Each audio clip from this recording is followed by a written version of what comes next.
UP और उत्तराखंड में एक बार फिर स्कूलों का संचालन शुरू हो गया है। हालांकि कोरोना संक्रमण का खतरा भी पूरी तरह से टला नहीं है और यही वजह है कि पूरी हिदायत के साथ बच्चों के सेहत का ख्याल रखते हुए स्कूलों का संचालन शुरू किया गया है। दो तस्वीरें आपको हम दिखा रहे हैं। पहली तस्वीर उत्तर प्रदेश की, जहां पर आज क्लास 9 से 12वीं तक के स्कूल खोले गए। दूसरी तस्वीर उत्तराखंड की है, जहां पर आज से 6वीं से लेकर 8वीं तक के स्कूलों का संचालन शुरू कर दिया गया। दोनों ही राज्यों में स्कूलों में सोशल डिस्टेंसिंग का पालन करवाया जा रहा है। साथ ही स्कूल के गेट पर थर्मल स्क्रीनिंग से तापमान मापने की व्यवस्था भी की गई है। तो उत्तर प्रदेश में भी स्कूल खुल गए, उत्तराखंड में भी स्कूल खुल गए हैं और आगे कैसे क्रमिक रूप से इन्हें खोला जाए, इस पर भी विचार विमर्श चल रहा है।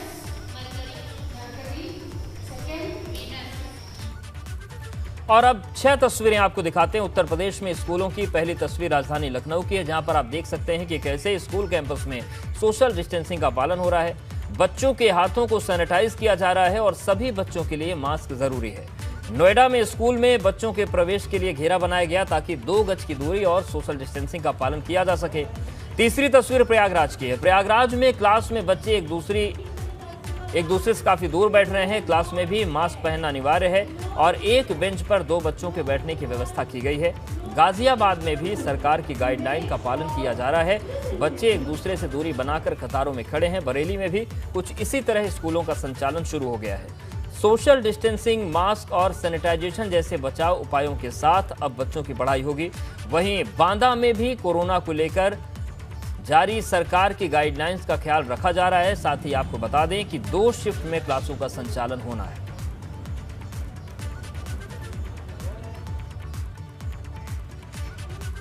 वहीं स्कूलों के संचालन की शुरुआत के बाद उत्तर प्रदेश के मुख्यमंत्री योगी आदित्यनाथ ने ट्वीट किया। उन्होंने लिखा कि सभी बच्चों और युवाओं का अभिनंदन, आज से आपके प्रदेश में विद्यालय खुल रहे हैं। आगे मुख्यमंत्री ने लिखा कि आप सभी मन लगाकर पढ़ें, कोरोना से बचाव के नियमों का पालन करें। कोरोना महामारी में बचाव ही सर्वोत्तम उपाय है। आप सभी के उज्जवल भविष्य के लिए मंगल कामना।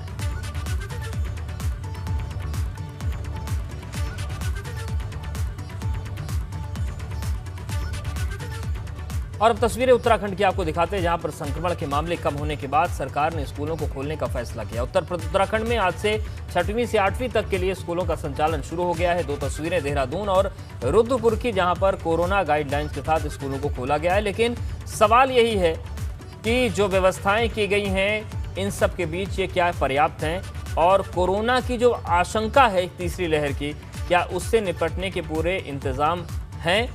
तो तस्वीरें हम आपको दिखा रहे हैं कि स्कूलों को खोल दिया गया है, पालन करवाया जा रहा है सोशल डिस्टेंसिंग का, सैनिटाइजेशन का, मास्क का। लेकिन ये जो बड़ी जिम्मेदारी है बच्चों को बचाने की, क्या वो पूरी तरीके से निभा ली जाएगी? क्योंकि थोड़ी सी चूक होती है तो हालात और परिणाम खतरनाक हो सकते हैं।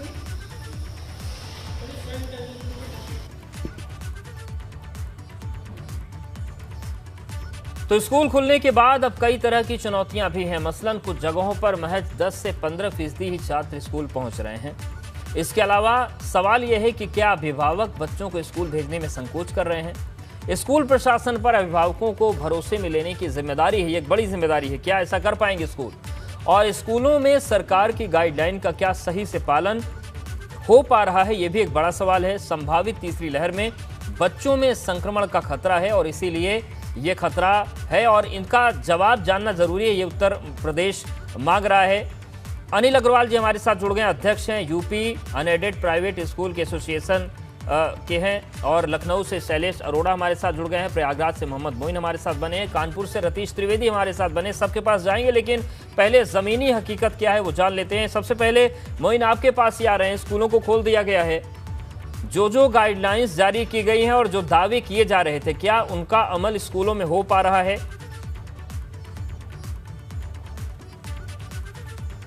देखिए, आज से स्कूल खुल जरूर गए हैं, लेकिन अभी भी तमाम अभिभावकों के साथ ही स्टूडेंट्स के मन में भी दुविधा है। लोग डरे हुए से हैं, उनके मन में ये सवाल है कि स्कूल में कोविड प्रोटोकॉल का पालन हो पाएगा कि नहीं। हम इस वक्त मौजूद हैं प्रयागराज के राजापुर इलाके में विद्या भारती द्वारा संचालित होने वाले रानी रेवती देवी स्कूल में। यहाँ देखिए, जो टीचर्स हैं, जो स्कूल का स्टाफ है, उसने बच्चों को में एक कॉन्फिडेंस पैदा करने के लिए, उन्हें मोटिवेट करने के लिए एक खास गीत तैयार किया था और आज सुबह से लगातार ये गीत बज रहा है। हम जल्दी से पहले गीत का थोड़ा सा टुकड़ा आपको सुनवा देते हैं, उसके बाद जो है जल्दी जल्दी हम यहाँ पर हमारे साथ टीचर्स भी हैं, अभिभावक भी हैं, बच्चे भी हैं, उनसे बात कर लेते हैं। पहले थोड़ा सा गीत सुन खिले हैं, हंसी खुशी के रंग बरसे हैं, अक्षर फूल खिले हैं, नई सुबह होने को आई फिर स्कूल खुले हैं, नई सुबह होने को आई फिर स्कूल खुले हैं,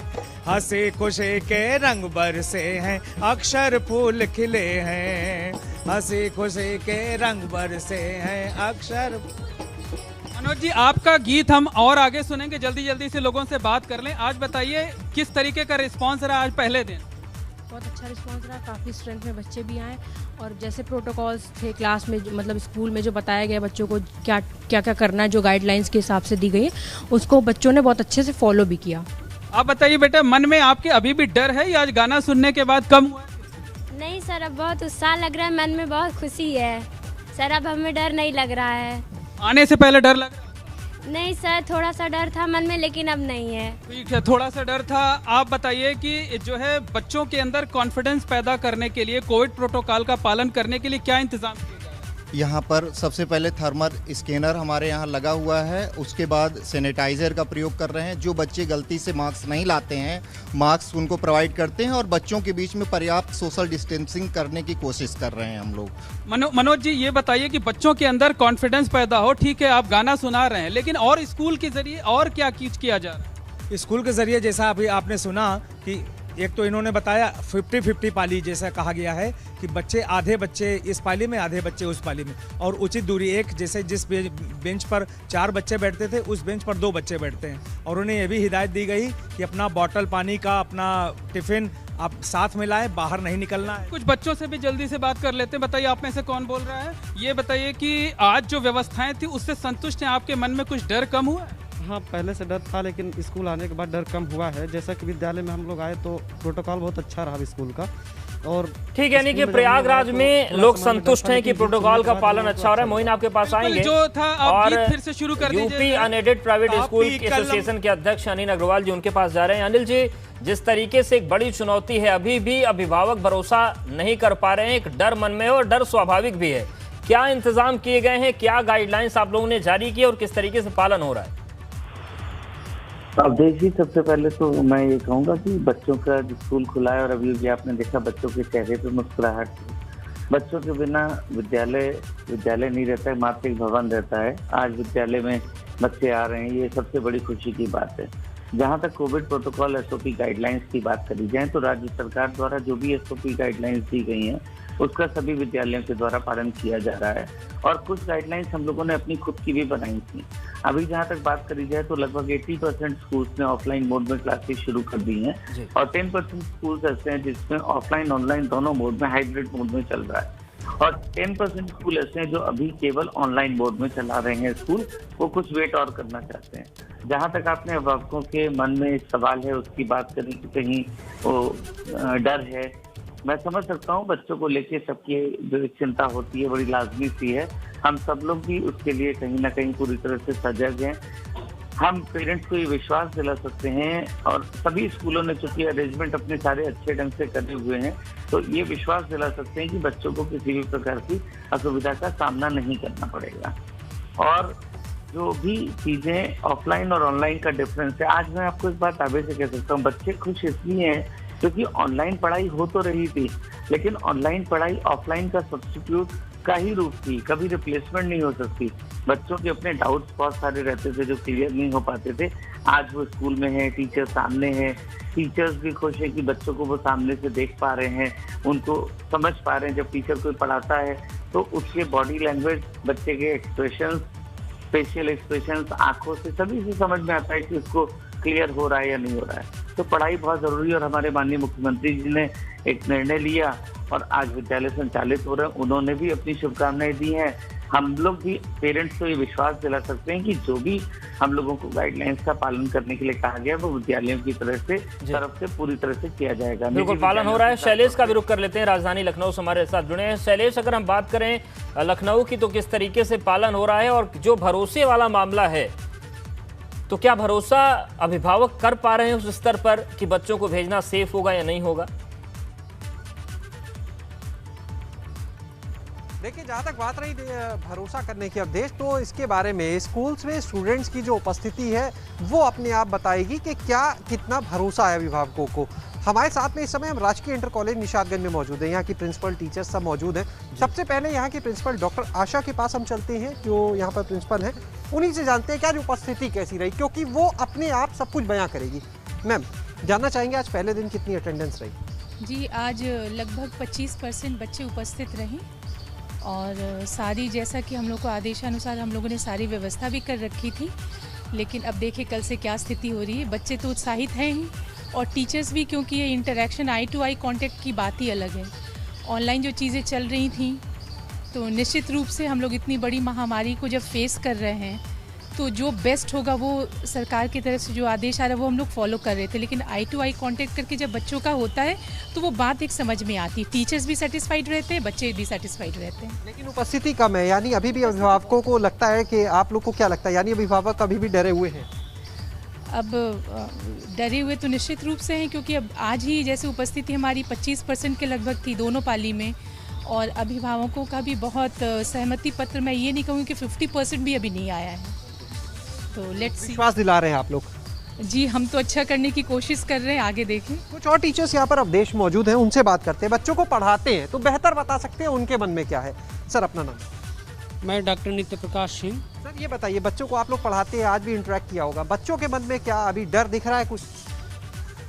बच्चों के मन में डर तो उस तरह का नहीं है, कम है। बच्चे जो उपस्थित थे उनसे हमने पहले यही बात पूछी कि आपको यहाँ बेहतर है या ऑनलाइन बेहतर है, तो बच्चों ने कहा कि नहीं सर, हम लोग क्लासरूम जो टीचिंग होती है उसका कोई विकल्प नहीं है। एक सवाल लेंगे, आज ही घोषणा हो गई है कि अब कक्षा 6 से 8 के स्कूल 23 अगस्त से और 1 से 5 के स्कूल 1 सितंबर से खोलने की तैयारी पर, इस पर विचार शुरू हो गया है। मुख्यमंत्री की बैठक में बात हुई है। बिल्कुल, तो मतलब बच्चे चाहते हैं कि स्कूल में पढ़ाई हो। शैलेश, आएंगे आपके पास। कानपुर का भी रुख करते हैं, रतीश भी हमारे साथ बने। रतीश, अगर हम कानपुर की बात करें, किस तरीके का उत्साह है, किस तरीके की तैयारियां और गाइडलाइंस का पालन कितना हो पा रहा है? देखिए, अगर कानपुर की बात की जाए तो जो आदेश है इसमें स्कूलों को लेकर के डिस्पैरिटी दिख रही है, भिन्नता दिख रही है। कोई स्कूल ऑनलाइन पढ़ा रहा है, कोई ऑफलाइन की शुरुआत आज से कर रहा है, कोई ऑफलाइन ऑनलाइन दोनों चला रहा है। ये स्कूल अपने अपने तरीके से देख रहे हैं कि बच्चों को किस तरीके से पढ़ाया जाए। लेकिन हमारे साथ पेरेंट्स भी हैं और बच्चे भी हैं जो आज स्कूल गए थे और स्कूल से होकर के आए हैं। तमाम ऑनलाइन पढ़ाई में तमाम दिक्कतें पेश आई, लेकिन ऑफलाइन पढ़ाई का आज स्कूल जाकर के 5 महीने बाद कैसा लगा और क्या उन्होंने किया, प्रोसीजर फॉलो किया, एहतियात बरते, उनसे बात कर लेते हैं। आप अपना नाम बताइए। अच्छा दीदी, आज आप 5 महीने बाद स्कूल गई, स्कूल जाने के बाद आपने क्या क्या सावधानियां बरती और क्या आपको महसूस हुआ, क्योंकि 5 महीने बाद आप स्कूल गई थी, टीचर से डाउट तमाम रहे होंगे, उन सबको क्लियर किया गया? हाँ, हम लोग स्कूल गए तो सबसे पहले तो हम लोग को सैनिटाइज़ करवाया गया सारे प्रिकॉशंस के साथ, और फिर हम लोग की थर्मल स्क्रीनिंग हुई कि हम लोग का 100 से ज़्यादा टेम्परेचर ना निकले, और हम लोग का सेटिंग अरेंजमेंट भी इस हिसाब से प्लान किया गया था कि सोशल डिस्टेंसिंग मेंटेन रहे, और हम लोगों ने सारे प्रिकॉशंस लिए और टीचर्स से सारे डाउट्स क्लियर करें। अच्छा, आप लोग 5 महीने बाद टीचर्स के सामने थे, टीचर्स आपको पढ़ा रहे थे, क्या क्या बातें हुई और किस तरीके से डाउट्स, क्या जो ऑनलाइन पढ़ाई में दिक्कतें आती थी वो भी आपने बात करी उन लोगों से? जी, उनका हम लोग का कभी कभी नेटवर्क इशू होता था तो हम लोग को डाउट्स क्लियर नहीं हो पाते थे, उसकी वजह से हम लोग ने टीचर्स को पहले भी बोला था। तो ऑफलाइन पढ़ाई बहुत इफेक्टिव है हम लोग के लिए कि हम लोग फेस टू फेस बात कर सकते हैं टीचर से और डाउट क्लियर कर सकते हैं अपने पूरे। आपने क्या परेशानियाँ रखी, आपको जो क्या क्या एहतियात बरत के स्कूल गए थे आप? हम स्कूल गए तो सैनिटाइज़र कराया गया और थर्मल स्क्रीनिंग कराई गई, और इस क्लास में सोशल डिस्टेंसिंग से बैठाला गया था, और सैनिटाइज। ठीक है, तो बच्चे तो बता रहे हैं कि सब कुछ कराया गया, लेकिन बच्चों के जो पिता हैं, जो अभिभावक हैं, उनसे बात कर लेते हैं। बच्चे तो स्कूल जाने की तैयारी करते हैं, आपने क्या तैयारी की थी बच्चों को स्कूल भेजने से पहले? जब ये सरकार का आदेश आया तो एक चिंता हुई कि इस महामारी को देखते हुए बच्चों की सुरक्षा पर ध्यान गया। फिर मैंने बच्चों से बात की, बच्चों को समझाने की कोशिश की। कोविड के नियमों में सुरक्षा के जो उपाय बताए गए हैं, उन नियमों को बच्चों से हमने साझा किया, उनको समझाया कि वो इस तरीके से हाथों को सैनिटाइज करें। बिल्कुल, यानी कि जागरूकता सभी स्तर पर, चाहे बच्चे हों, चाहे अभिभावक हों, चाहे स्कूल हों, और इसी से एक बेहतर राह बनेगी। आप सभी हमारे साथ बने रहिए। स्कूल खोले जा रहे हैं, इस संबंध में अनिल अग्रवाल जी आपके पास ही आ रहे हैं, वक्त बहुत कम है। एक छोटा सा जवाब से जाएंगे कि जो भरोसा बनाने वाली बात है, बहुत सारे लोग तो जागरूक हैं, लेकिन अभी भी जो पेरेंट्स के मन में डर है, वो कैसे सुनिश्चित करेंगे कि वो डर धीरे धीरे खत्म हो, ज़्यादा पारदर्शिता के साथ चीज़ें हों और बच्चे स्कूल आएँ और पढ़ाई करें? देखिए, टीचर्स भी खुश हैं, बच्चे भी खुश हैं जो आए हैं, पेरेंट्स जो जिन्होंने बात करी है, और सभी ने कहा है कि ऑनलाइन पढ़ाई से काफ़ी बेहतर ऑफलाइन पढ़ाई है। थोड़ा सा जिन पेरेंट्स के मन में डर है, जब मुझे लगता है ये बच्चे जिन्होंने क्लास अटेंड करी है, जब ये अपने क्लासमेट से बात करेंगे, अदर पेरेंट्स जो दूसरे पेरेंट्स से बात करेंगे, तो एक विश्वास जागेगा। स्कूलों की तरफ से भी वीडियोस बना के भेजे जा रहे हैं जो उन्होंने अरेंजमेंट करे हैं, तो कहीं ना कहीं पेरेंट्स का विश्वास बनेगा। और अब तो जल्दी ही छोटे बच्चों के स्कूल भी खुलने वाले हैं, तो कहीं ना कहीं हम लोगों को बिल्कुल, और सभी को जिम्मेदारियां निभानी होगी। आप सभी का बहुत शुक्रिया हमारे साथ जुड़ने के